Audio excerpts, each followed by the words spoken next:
So, good morning classmates, good morning ma'am. So, my topic is all about why knowledge, representation, and reasoning. So, why is knowledge even relevant at all to AI systems?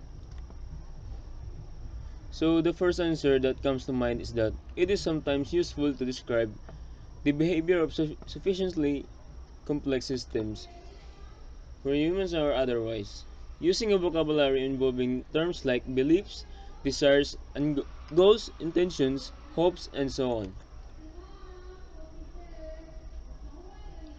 So imagine, for example, playing a game of chess against a complex chess playing program, and looking at one of its moves, we might say to ourselves something like this: it moved this way because it believed it, its queen was vulnerable but still wanted to attack the rook.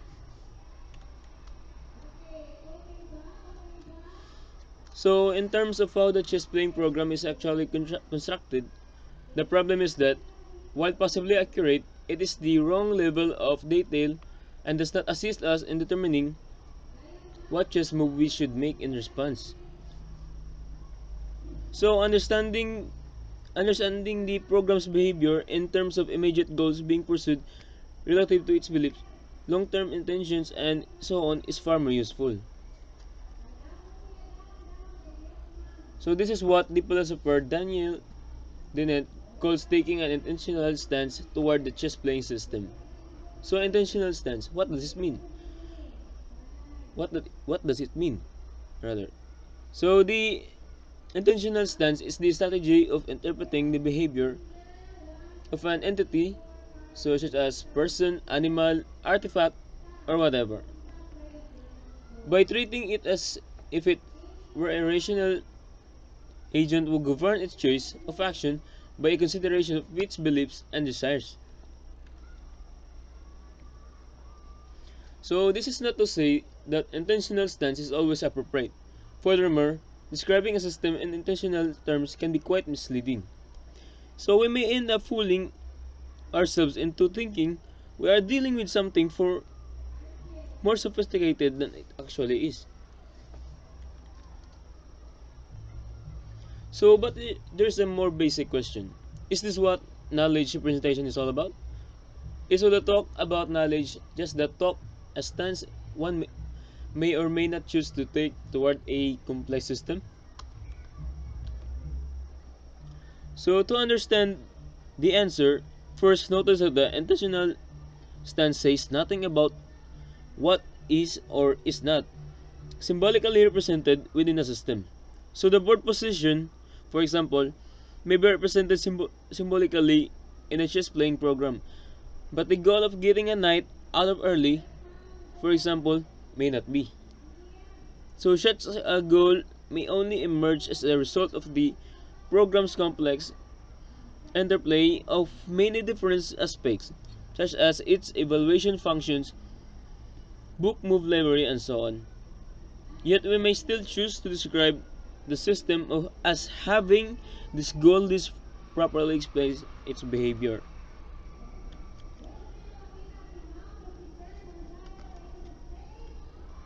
So, what role is played by a symbolic representation?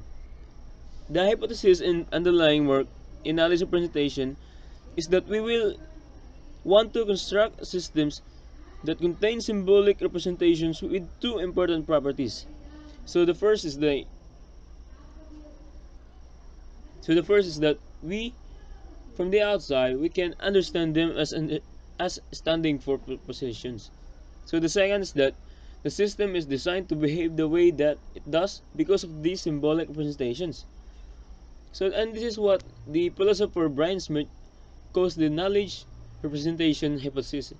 So the knowledge representation hypothesis, it implies that we will want to construct systems for which the intentional stance is grounded by design symbolic representations.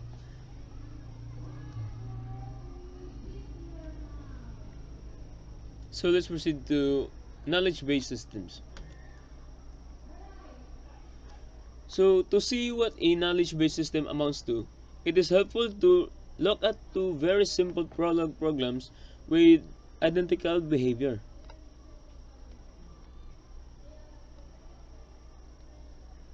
So the prologue programming is based on the fact and rules of the database language. So observe that both programs are able to print out the color of various items.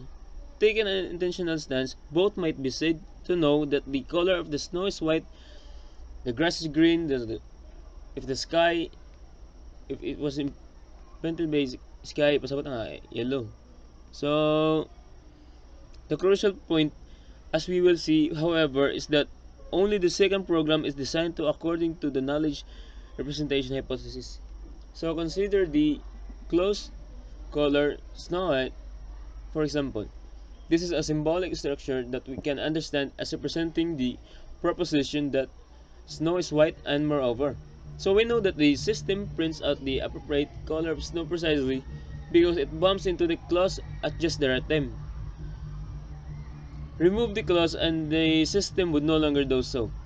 There is no such clause in the first program. The one that comes closest is the first clause of the program, which says what to print when asked about snow.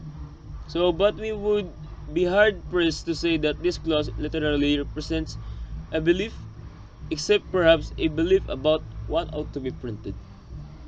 So, as far as we are concerned, what makes a system knowledge is not use of a logical formalism, such as this prologue program, or the fact that it is complex enough to merit an intentional description involving knowledge, or the fact that what it believes is true. Rather, it is the presence of a knowledge base. So, it is a collection of symbolic structures representing what the system believes and the reasons during the system operation. So, for conclusion, much but not all of AI is concerned with the development of systems. In this sense, knowledge-based systems are those whose ability is derived in part of reasoning over explicitly represented knowledge. So, expert systems are a clear example, but knowledge bases can also be found in areas such as language comprehension, diagnosis, planning, and learning. So, that's all for my part. That's all. Thank you.